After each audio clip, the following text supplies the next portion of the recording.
What is up, Mav fans and Hope heads? Hope good vibes today. Wish everyone great vibes today, even though, the Mavs kind of failed tonight. I'm AG, your host. Welcome on into another episode of Mavs Rundown. Appreciate you all for listening. And the Mavs fall 133 to 128 in overtime in Luka and Kyrie's debut.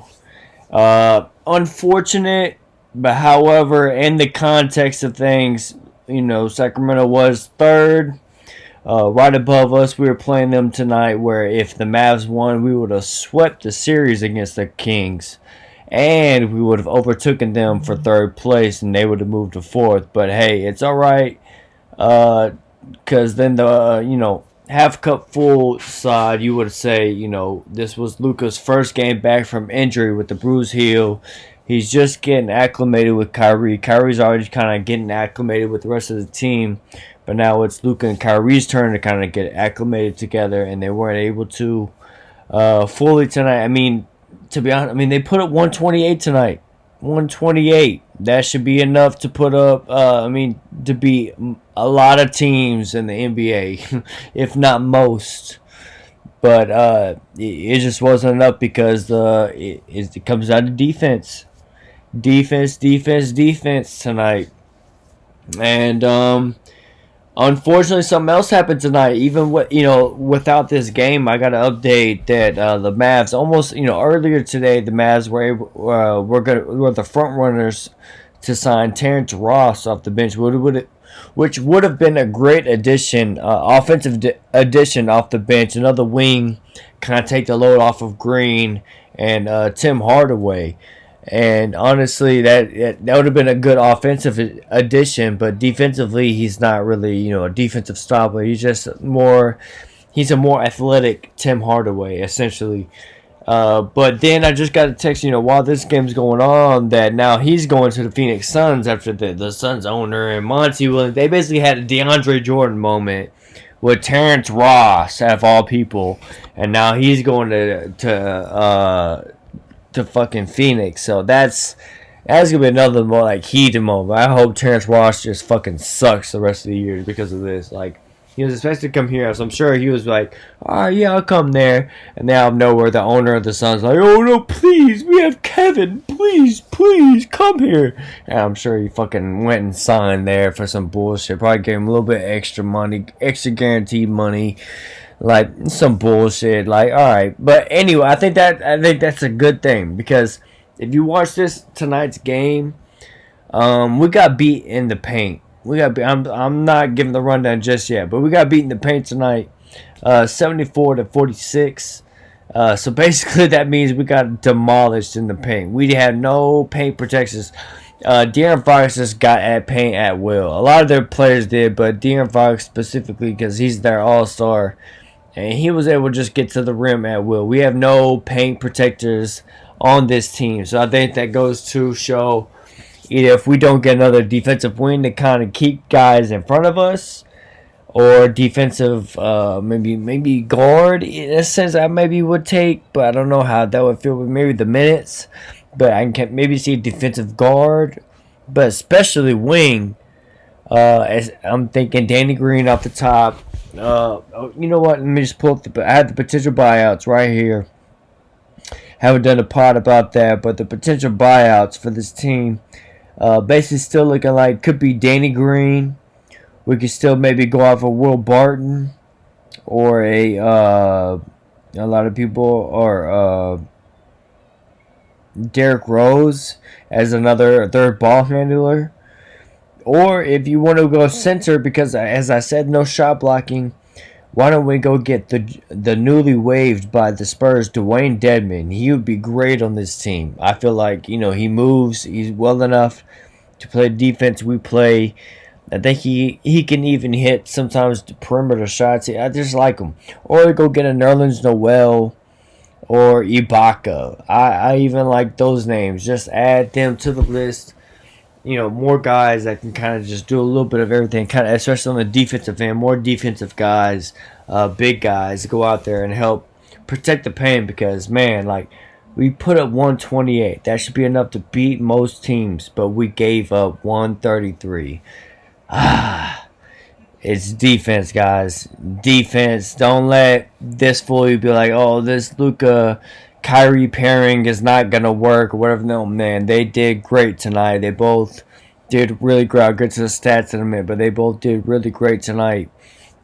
Even with Josh Green did great tonight, contributing as like that third guy. Like, great job by Josh Green, but it was just defense, guys. It's all defense. All right, let me just get into the rundown before I go into the stats and everything. Get this rundown out the way. Yo, tonight it's a little bit different because me and my lady, she is passed out next to me. But we have no kids night. Anybody out there that has no kids night knows what it's like for parents with no kids night. We went out tonight, so watched the first game at the pool while we were playing pool and at the bar and stuff, and then we were able to catch the second half at home. So forgive me as I didn't give the thorough rundown as I normally do, but okay, we can go ahead and go through this. So tonight we had the Luka Kyrie mix already going in. No Davis, no Maxey yet, but hopefully soon to come. Starters tonight were Luka Kyrie, Tim Hardaway, Josh Green, and Dwight Powell. Say what you want.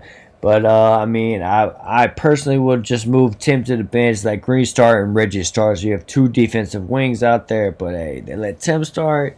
It is what it is. They'll learn from their mistakes. Anyway, so the first quarter happens. And the Kings honestly go up. Mavs scored 32, but the Kings scored 34. Kind of, key of the night, defense. But the Kings go up 34-32 into the first quarter. Kyrie only had 2 points. Luka had 11. 3 and 3, and McGee off the bench had 6 points and an assist. First thing I seen mainly through this whole game, even though Kyrie finished the game strong. But this first half, Kyrie deferred to Luka a little bit too much. I would say a little bit too much in the sense of some plays that would break down. We need Kyrie to honestly just go to work, man. I think it's a little bit different when you come to the Mavs. You're still trying to fit in, trying to run the offense like normally you should. But when you come to this team, it's more like, all right, if Luka doesn't get the right shot in a time when you're playing with Luka, then you basically got to bail us out with the rest of the time. You got the 5-6 seconds left that you got.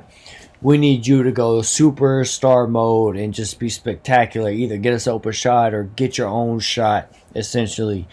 And, he's still getting that's why this is the first game. So they're just getting a feel. So he had 2 points in the first quarter, not being aggressive for Kyrie in that sense. Second quarter, didn't get a whole bunch of this, but, it was basically the Mavs ended up catching up. Again, it was a toss-up. Mavs were doing good, at least offensively. Defensively, couldn't really stop much, but offensively, they were doing work. They were able to do enough to go up at halftime by 64-62. Third quarter, again, the Kings flip-flop right back over. Excuse me, guys. Sorry about that. 88-86, the Kings were able to flip-flop, go right back on top. Them scoring in the paint at will, essentially, and then going around hitting. They were also hitting threes, but it's just off their drives to the paint, getting, wide open drives to the paint, easily. And then just hitting the kick out guys for threes, or jump shots. It's, pretty simple basketball. Fourth quarter, Mavs finally start to step up, and you see some of this Kyrie, Luka connection, to be honest, in this fourth quarter. They were able to hit shots and get this game tied and going into overtime at 114 all. 114. Kyrie had, Luka had 25, 9 and 4. Kyrie had 21, 6 and 6. Josh Green 25 and 5, and Seawood 15, 3 and 2. Then overtime happens.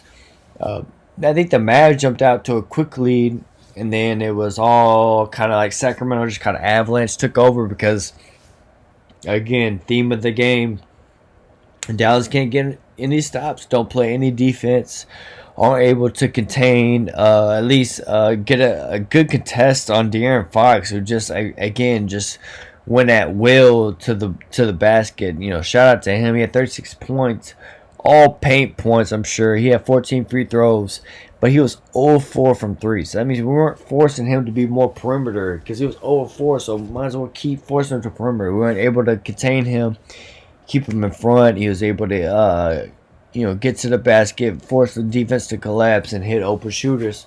So, good credit to him, but it's more so to this Mavericks team that we, just can't get any stops, man. We just can't get key stops. Like, I get if we can't play, like, elite defense all the time, but if we can just get key stops at the end of games, that would be big. And we weren't able to tonight.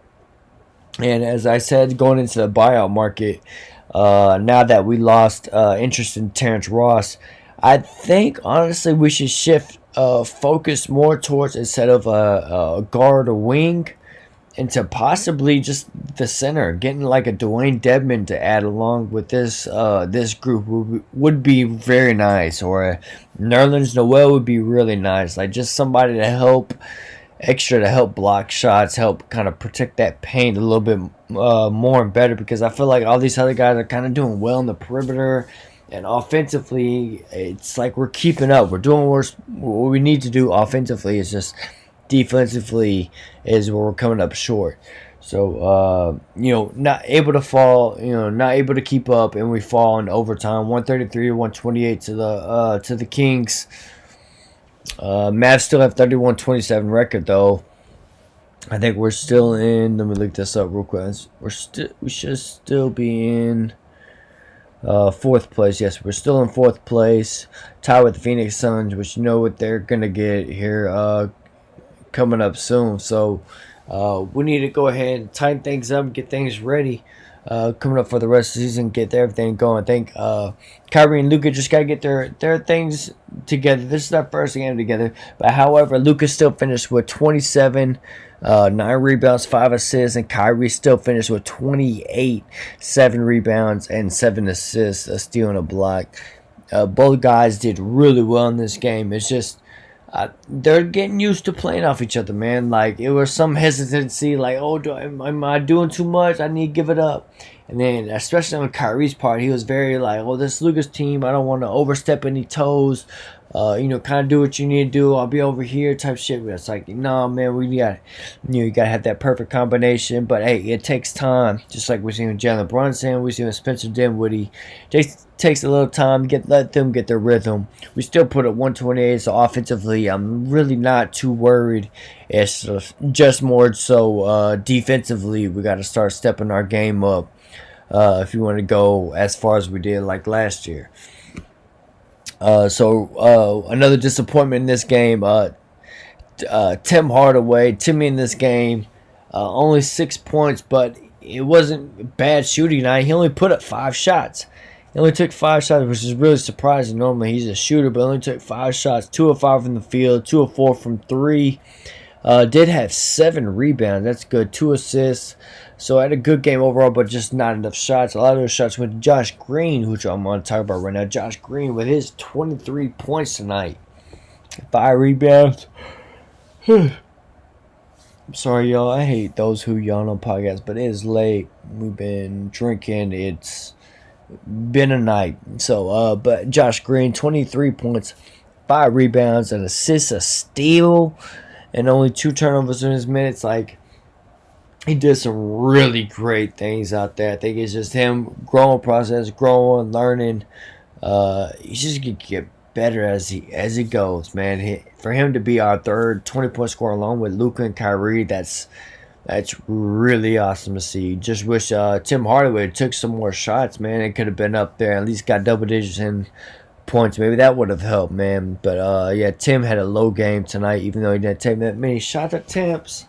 But same sense, it's like, come on, Tim, paid to shoot the ball.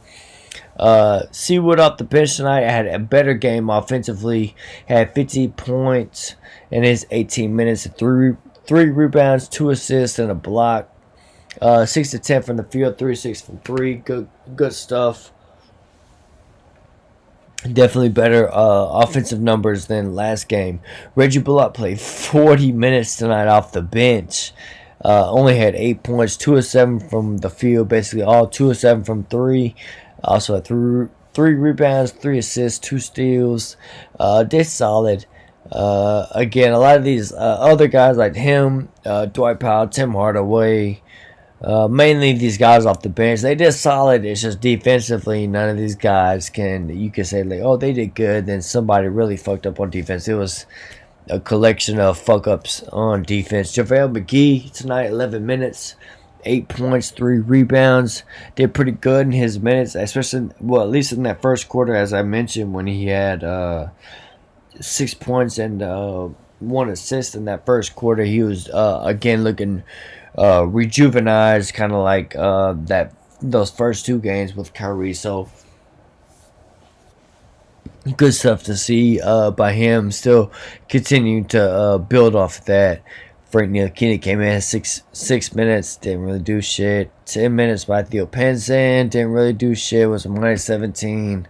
Had a 3 though. Jaden Hardy, his 17 minutes didn't really do much. Had 3 points, 3 rebounds, 4 assists, but was still a minus 15. Wasn't a big factor in this game. So again, that's basically it with the stat sheet. But this Mavs team, basically, it all comes down to defense, man. Like, there's no other way. 128, that's a good number to put up against any team on any given night. Like, the 128 to put up, that's a good feat to accomplish. It's just giving up the 133 that really hurts. Gave up a lot, 4 more offensive rebounds. Give up 7 more rebounds total. They definitely have more steals. Man, another Mav thing. We had 16 turnovers. Normally we're really low on turnovers. We had 16 tonight. That's over the amount that we need to have. They only had 7. They had more fast break points because I'm sure the turnovers, points in the paint that killed us. And yeah, that's pretty much it. Mavs just play good offense, but just not the defense, which is what we're gonna need to be shoring up before playoff time for sure. All right, so next game is Monday, February 13th, day after the Super Bowl. Play at home versus Minnesota Timberwolves, 7:30 game. I heard it's another season series type game. I think we're already 1-1 against them, so this game determines the season series. So we need to definitely get this. This is kind of a big win to get against them, as they are ranked. I don't have them. Let me see what they are ranked real quick, because the Mavs right now, we are sitting in fourth. Timberwolves are in 8th right now at 30-29, so not too far even behind the Mavs at 31-27. So they're like right there, man. So they're gonna be fighting for this game too, just like we're fighting for our spots moving forward. So Mavs got to pull this thing together. Hopefully, with the Terrence Ross going to Phoenix Suns, fuck him. It's all right. Maybe it's a good thing to happen for us, and we're able to get maybe like a Danny Green and Dwayne Dedmon add off the buyout market or something like that. Just someone to help. If we get Danny Green, that's good defensive help, or another wing, or if we get a guard like D Rose, we get at least 3 guards to be out there. That's good. And if also we go get a center like Noel or Dwayne Dedmon, that's really good too, because that's shot blocking added that we didn't have before for sure, and we don't have to keep using Dwight Powell all the time out there. With JaVale McGee, it's good to have like kind of center by committee, so to speak. So, yeah, that's it on the Mavs tonight. That's all I got. If you want to follow on Twitter, it's at Mavs_Rundown. Mavs Rundown is free on YouTube along with Spotify. I'm AG. Thanks for listening. Remember, cool, it's Pavel, and I'll see you next time on the Mavs Rundown.